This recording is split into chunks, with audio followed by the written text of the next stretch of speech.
What first brought my attention to The Substance was a pull quote on the poster simply reading, "Absolutely effing insane." Marketing campaigns will often oversell the shock value of a horror movie, but The Substance does not disappoint, especially in its incredibly disgusting final act. It earns its place among the most classic body horror of the 1980s, like Cronenberg's remake of The Fly, Carpenter's remake of The Thing, or Larry Cohen's The Stuff, which is also a satire on consumerism and capitalism. The Substance also maintains a sick sense of humor with biting social commentary about gender roles. Demi Moore plays Elizabeth Sparkle, a celebrity whose societal worth is determined by her physical appearance.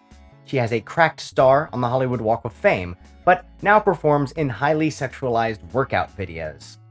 Dennis Quaid chews the scenery as a sleazy Weinstein-esque producer with the power to end her career by replacing her with someone younger. He's a cartoon devil, stuffing his face with shrimp. The Substance is a wild, exaggerated satire, a reflection on the beauty standards women face in a society dominated by men. It's thought-provoking, both funny and sad, and also extremely gross, with amazing practical effects.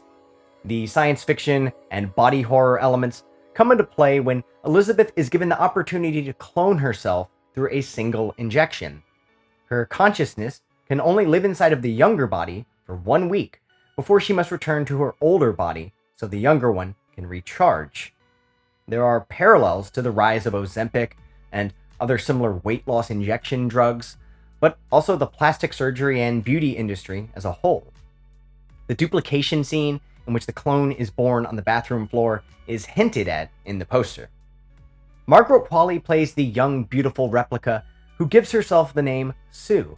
As Sue becomes famous and Elizabeth retreats to the shadows and gorges herself on food, the two identities diverge and converge in strange, fascinating ways. It's a commentary on addiction.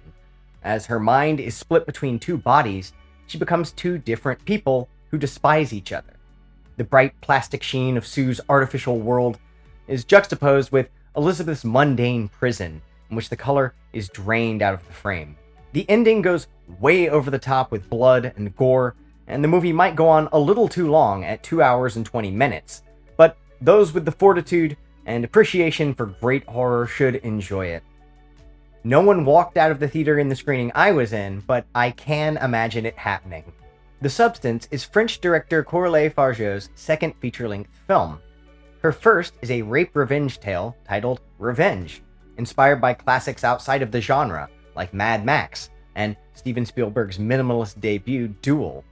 The closest recent comparison for The Substance would be the works of another French female director, Julia Ducournau, who gave us the coming-of-age cannibal movie Raw, and Titane, in which a psychopathic killer fornicates with a car and becomes pregnant. The Substance is more graphic than the body horror of Ducournau, who implements more subtlety. The mutations of the body here are front and center. The injections are shown in long, uncomfortable close-ups. Old-school Hollywood editing techniques are used with a touch of humor. Demi Moore and Margaret Qualley both provide exceptional acting, which makes the high-concept premise work.